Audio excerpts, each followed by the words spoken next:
Kakaiba gyud ang Pinoy sa tanang klaseng nilalang sa mundo. Lahi ra gyud pag Pinoy. Imagine ni ha, maski unsa man kaseryoso ang sitwasyon or event, naagyud isa na mamahimong joker or magpakatawa Hello vlog, welcome to my guys. Ay, para lang malipay ang kadaghanan.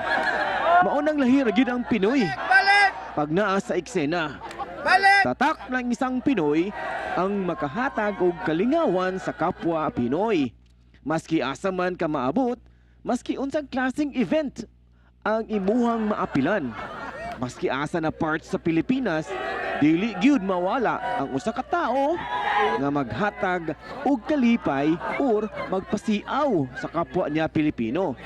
Sama na lang ani ning tawhanan ni. Maski unsa man kaseryoso ang event, dili mawala sa usa ka Pinoy ang maghatag og kalipay sa kadaghanan. Wala siya'y pakialam kung unsa itawag sa iyaha.